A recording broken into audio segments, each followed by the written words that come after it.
Check. Is this thing on? Check. Hello, everybody. Check, Welcome check. aboard. People are coming in. People are piling in. Good to see you. Benjamin. Do you have a middle name? Oh, actually, Ben is my middle name. Oh. Ah, bamboozled. Yeah. My full name is Stephen Benjamin Harper. Yeah. Stephen Benjamin Harper, Constitution vet. Good to see you, my friend. Good morning. Piling in. Here's Tom. Happy Bergie. Good morning, Tom. And Carrie Jumper is in, and I'm sure Mom is on her way. Oh, good. Cool. So my mom took a hiatus from this for a while, but she recently joined back in, and she comes in as often as she can. She's in Bible every morning, and then I think she watches a lot of the other stuff we do here. Oh, oops, I have the wrong brand.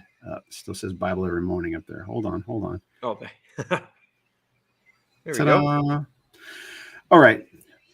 Without further ado, why don't we just launch? Oh, there's Jacqueline Edwards, AC Cruz. All right, good morning. to see you, ladies and gentlemen. Welcome. All right, so I did read the title today.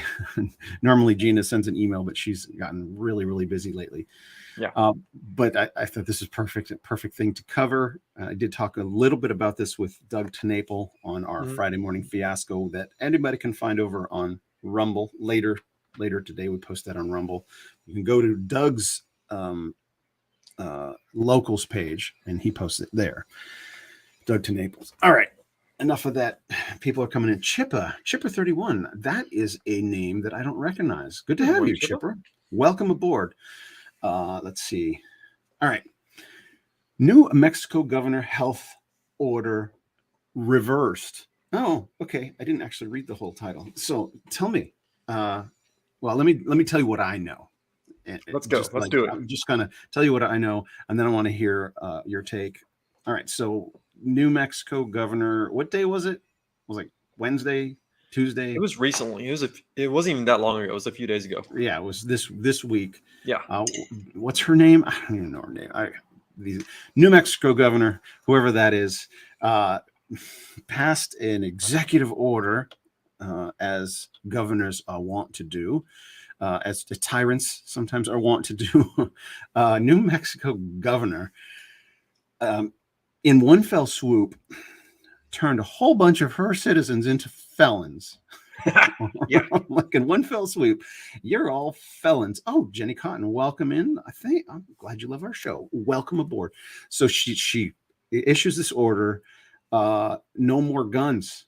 I mean, basically, no more concealed carry, no more open carry, no more carrying guns. In other words, you got a gun with you. If your normal routine in our state is to walk around with a gun on your hip, concealed or unconcealed, like literally that moment when that thing was passed, you are now a criminal and could get arrested.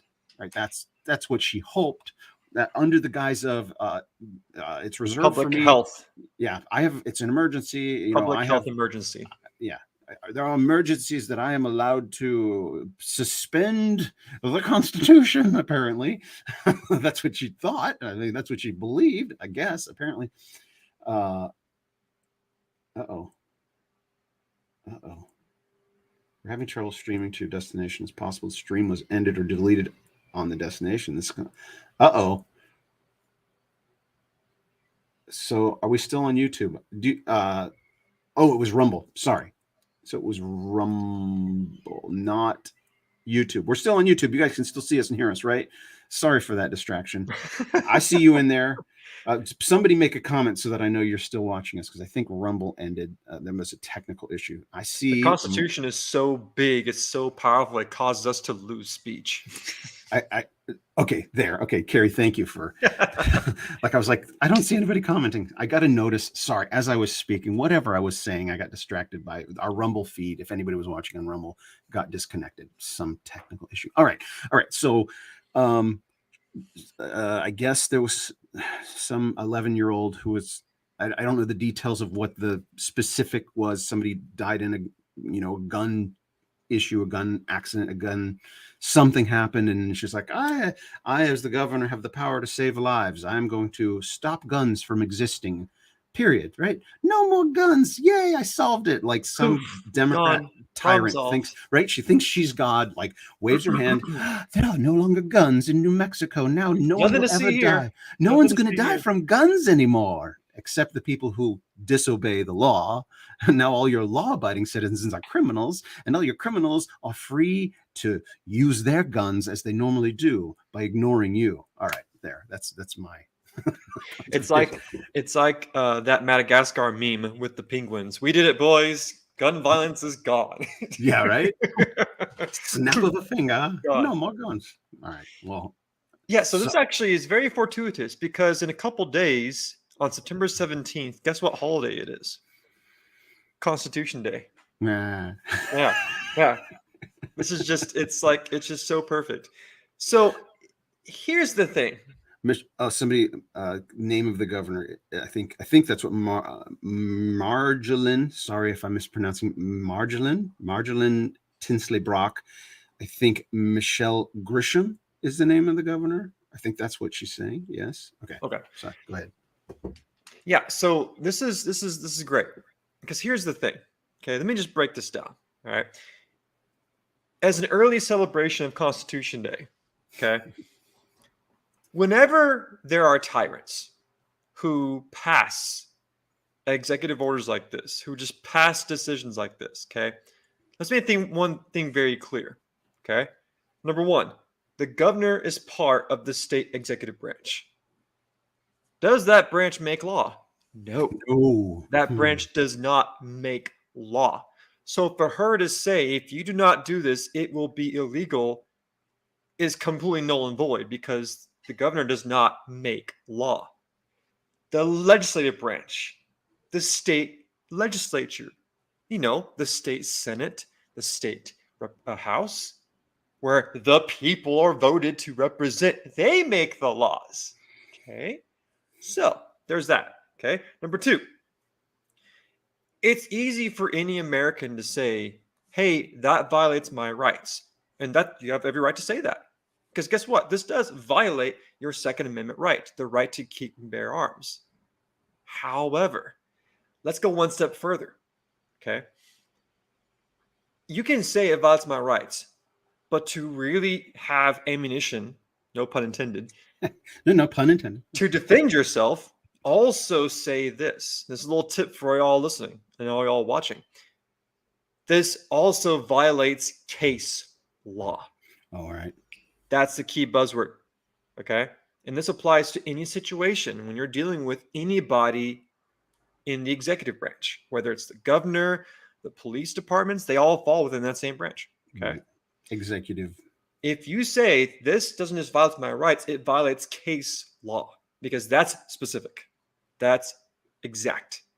And what am I talking about? Well, this is just beautiful because recently, I think earlier this year or late last year, there's that wonderful Supreme Court case. That was New this York. year, dude. Yeah, New York versus Bruin. Oh wait, no, it might have was. Sorry, I think it was last year. Yeah. Remember that? New York versus Bruin.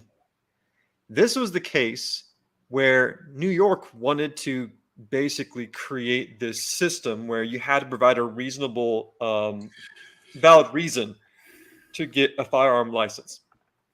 All right. Supreme Court was like, no. You can't do that.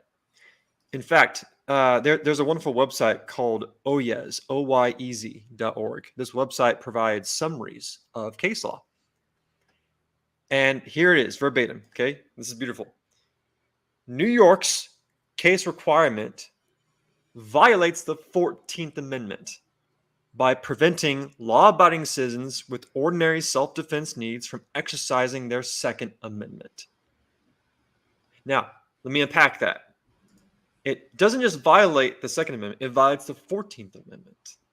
Now, for all listening, okay, after the Civil War, there are three amendments passed: the 13th, 14th, and 15th. 13th abolished slavery, okay, which was obviously great. The 14th begins by saying, let me pull it up here, anyone born in America is a citizen, okay?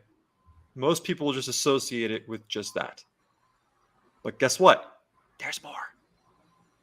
The best part about the 14th Amendment, it then says, no state shall make or enforce any law which shall abridge the privileges or immunities of citizens of the United States. Nor shall any state deprive any person of life, liberty, or property without due process of law. Now, You can't sign an executive order and violate the 14th Amendment. this is beautiful. And guess what? In the past few years, this amendment has been analyzed. It has been under a microscope because what happened a couple of years ago when people in charge said, well, we have to do this because it's an emergency. We have to do these things that clearly violate your rights because of a Health emergency. Because of a horrible health emergency. It's rolling this together. It's for the people. It's for all of our common good. Guess who else in history made that same thing? Guess who else basically suspended all individual rights for a common good, for a emergency? You're talking about outside the United States? Someone else in history, multiple people in history have done the exact same thing. Okay. It's a guy in Germany with a funny mustache. Made the exact same justification. He suspended all rights when he became chancellor. Based on health, right? It was like a health emergency. Public emergency. Yeah. I must suspend everything temporarily. So when you compare her to that guy, there's a lot of standing to that. So the point of all of this, if you're in any situation with anyone in the executive branch, from governor all the way down to your typical police officer, if you feel your rights are being violated, don't just say, hey, you're violating my rights. You're violating case law. And that's why I encourage everyone, look up case law. Look up top things like Miranda v. Arizona, where Miranda rights came from. Or Terry versus Ohio. There has to be a reasonable suspicion to just stop someone and question them. Right? Or even better, Mapp versus Ohio. This case is basically says if any evidence, and if any evidence is collected illegally, it's inadmissible. You cannot use that. Right. Yeah. So, well, there you go. So what I love, what's beautiful is the instant backlash, right? Like every law enforcement agency, every sheriff, in the state of New Mexico is like, what? No, we're not doing it. Are you kidding? No way. You want me to go round up law-abiding gun owners? How am I going to do that? Pull my gun on them? It's like, wait a minute. These are the people that make the place safer, right? These are the people, law-abiding citizens who carry lethal weapons. Like, it's the safest place to be, right? The safest place to be is surrounded by law-abiding citizens who are armed to the T, right? That's safety and health. That's the health of a community. People are responsible, know what they're doing, and would lay down their own lives at the drop of a dime, right? Those are the kind of people that if they see an innocent person being attacked, will put their own life on the line for that person, right? Those are the people you want to protect. But Michael, don't you know criminals love following the law? Oh, yeah. If you tell a criminal, hey, don't have this firearm, they'll listen, right? Yeah, that's right. We're all decent human beings, right? But to get into the mind of this governor and people like her, it's just like so brain dead, so mind numbed. Just speculating here, but the mental process that went through her head. I'm going to save people's lives. I'm going to make guns illegal. It's like somehow that there's this huge gap between those two thoughts, right? I'm going to save people's lives by making guns illegal. It's like, no, actually, the statistics show that guns prevent more deaths than cause, right? Actually, like the statistics show there are far more deaths prevented by defensive gun use than caused by illegal gun use. Like those are the statistics, and unfortunately, they're difficult to track because how do you document deaths that didn't happen? Right, you have to get into a different database. Right, you have to get into conflicts, and so it's Right. a number. It is a guessing game, but the numbers are so overwhelming. Anyway, but so in her mind, it's the do something disease. It always happens when some kind of gun violence happens. The do something disease. We must do something. I can't think complex thoughts. Right. I like that. Do something disease. That's good. I like that. Right. It's like I Yeah. can't think complex thoughts, and I can't listen to the gun lobby because Ban everything. right. It's like, so I am going to be a hero now. I'm going to show all of those other people who don't have the spine to do the right thing. I'm going to do it, and I'm going to be a hero. I'm going to be elevated, and I'm going to run for president in 4 or 6 or 8 years or whatever. Right. It's like who knows what was going through her head. Right. But the instant backlash and who knows if she came to her senses and realized, oh, that was wrong, whether that or not. But it's this encouraging thing. It's like, oh, thank God the morons exposed themselves, right? That's the beauty of free speech, right? That governor, she had freedom of speech, and she like, this was a free speech thing. Yeah. That so did she reverse it though? Like you say, it was reversed. So she hasn't reversed anything. Now there was a judge that has put a temporary like pause on it taking effect. But here's the beautiful thing. Forget the judicial branch for a moment. The people who reversed this are the people. And that's the beautiful thing about our Constitution. First off, the best way to stop tyrants from getting in power, from becoming tyrannical, if the law enforcement agencies will not enforce it, and if the people will not follow, just don't do it. Don't comply.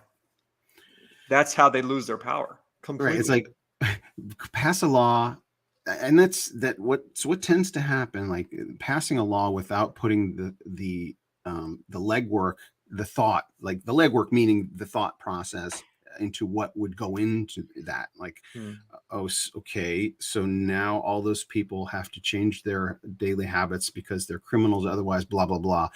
It's just a beautiful thing. But here's the question. Here's the real question that crosses my mind is like, New Mexico is a traditionally, for I don't know how many cycles, a blue state. Does this change that? Does this change that? Does this change it to purple at least, or red? Well, as we know, it's not a state thing; it's a county thing. Yeah. Every single county is where the real power is at. Think about it. Okay, when it comes to law enforcement, who's in charge of the county? It's not police departments; it's the sheriff's department, and the sheriff is elected. He's not just chosen by the mayor; he's elected. That's why it's set the way it is. Okay. Yeah, that lovely image. That all those colors are not states; those are counties. Oops, a friend of mine's texting me. Hold on. That's the main takeaway from all of this, and so provide some hope and encouragement to everyone. Look at all that color. Yeah, so this is the county. This is, let me see, the county. So here's New Mexico. I can't do this backwards. Sorry. New Mexico, if you can find New Mexico on there, it's pretty blue. Like it's got a lot of blue counties. Yeah, it's more blue than Arizona is. Yeah. That's what I mean by it's a traditionally blue state, but it's got a lot of red, but it's got a lot of blue. Just curious what's going to happen. Like, I mean, it certainly gives anybody who's running against her a lot of good material for their campaign, right? Oh, sure. Their ads and stuff like this is like, you want this kind of nonsense to remain in power or whatever. I mean, I don't know if she's up for when her, well, there's an impeachment, right? This could be grounds for impeachment because here's the thing. When the sheriff goes to the public and says, I am not going to enforce this, because it is clearly violating her constitutional oath.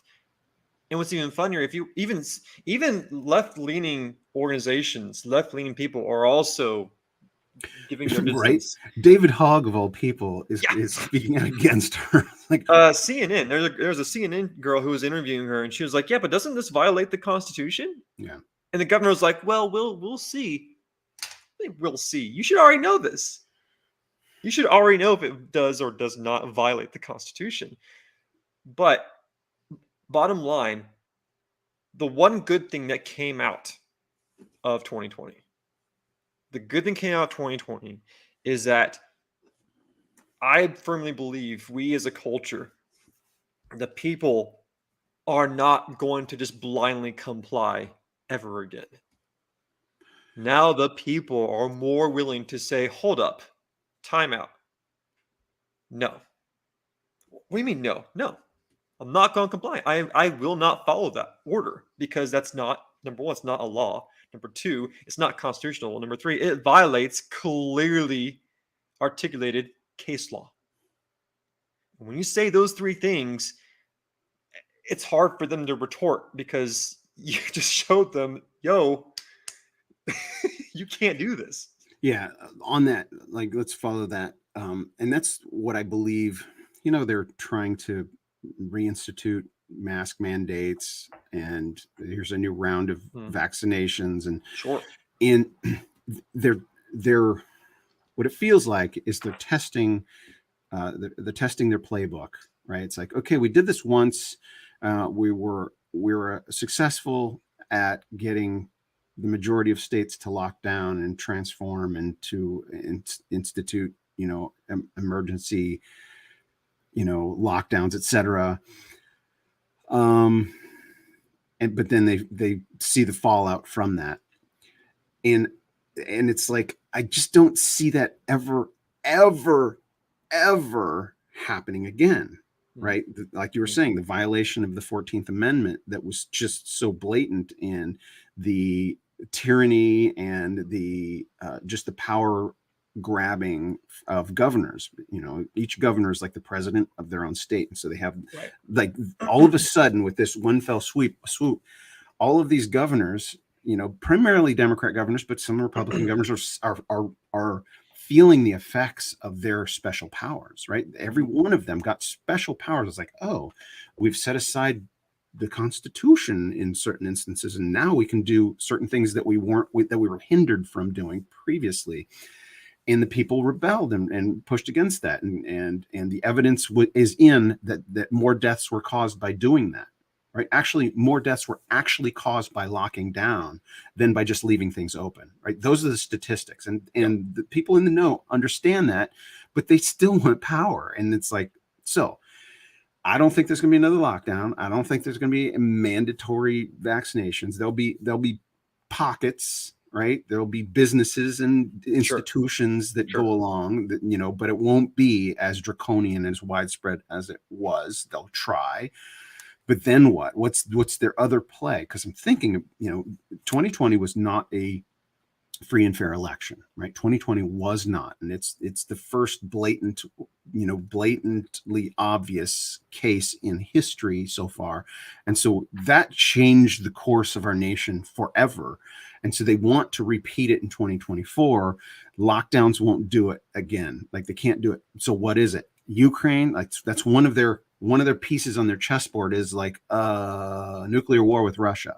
Nuclear war with Russia allows us to suspend, what happens in a war footing. You tell me, in your knowledge, when war is declared, what happens to the Constitution then? Well, first off, it's Congress that declares war, not the president. Right. Secondly, if that were to happen, we're done. Yeah. We're done, because it's the Cold War all over again, but escalated. And I mean, everything we know is gone. That's the thing. It's not going to be a war. It's going to be a nuclear holocaust. That's reality. And that's something a lot of people aren't willing to accept.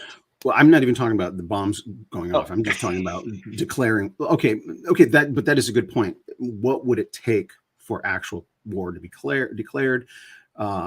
Russia or the United States or a nuclear power, like what's the one from Vietnam? The one that was faked that got everybody into the war. I forget what it's called. That Tonkin. The Gulf of Tonkin.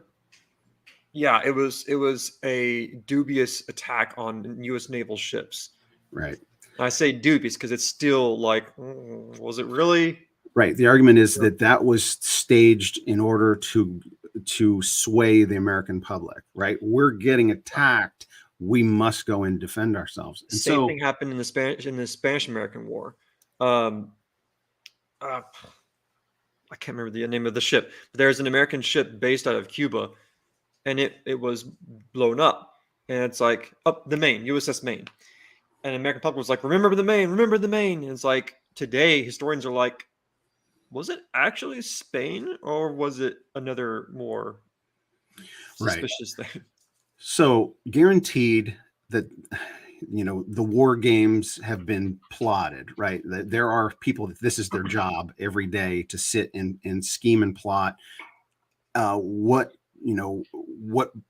potential actions can be taken to motivate the people to support a war, right? It's like, what would it be? What some American infrastructure, like a cyber attack or some physical attack or something? Like, I don't know that there is anything. Nothing comes to mind, right? For me, it's like, but there would be. It would have to be something to really make Russia evil to motivate us. But I think that ship has sailed because they've been screaming Russia for 6, 7 years now, and it's all been exposed. That Russia is not the boogeyman.